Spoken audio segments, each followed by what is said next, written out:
Imagine a world without a calendar.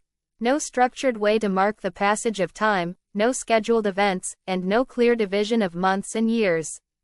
Chaos would reign in planning our daily lives, agricultural activities, and societal events. For early humans, time was measured by the cycles of the moon and the changing seasons. These natural rhythms were essential for survival, guiding when to plant crops, hunt, and prepare for the winter months. But as societies evolved, so did the need for a more precise system. The Romans were among the first to create a structured calendar, originally comprising 10 months.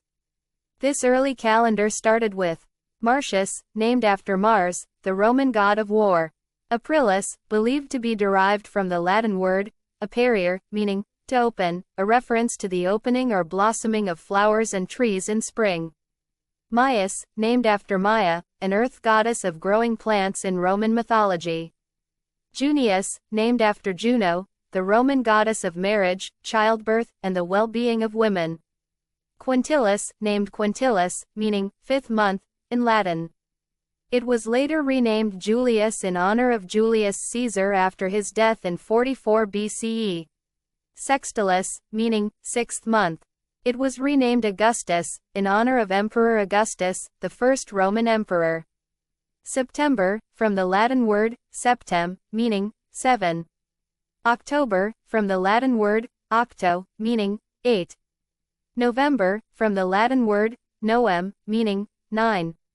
And December, from the Latin word decem, meaning 10. The year began in March and ended in December, totaling around 304 days. To address the mismatch with the lunar year, King Numa Pompilius, around 713 BCE, reformed the calendar by adding 2 new months, Januarius, named after Janus, the Roman god of doors, gates, and beginnings, and Februarius, from Februa, an ancient Roman purification festival held on the 15th of this month. This brought the total to 12 months and added much-needed days to align more closely with the lunar cycles, extending the year to 355 days. Despite these changes, the Roman calendar still had inconsistencies. The use of intercalary months to align with the solar year was cumbersome and prone to error.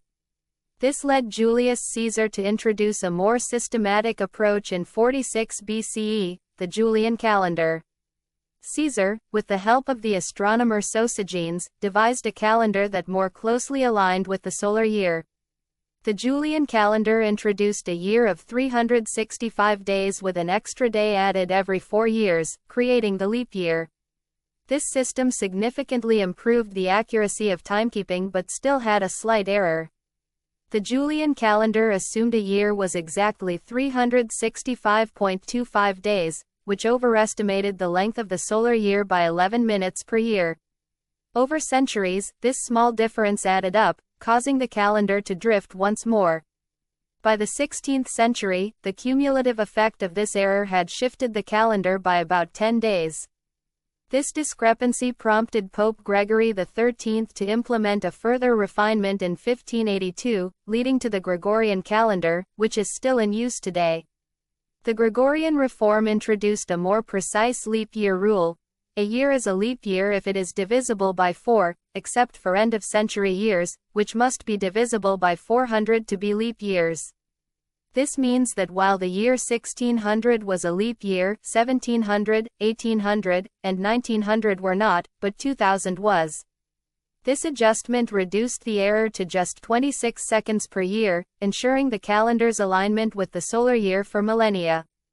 The Gregorian calendar gradually became the global standard, adopted by countries over several centuries. Its precision in timekeeping has brought order to our agricultural, social, and religious activities, shaping our modern world.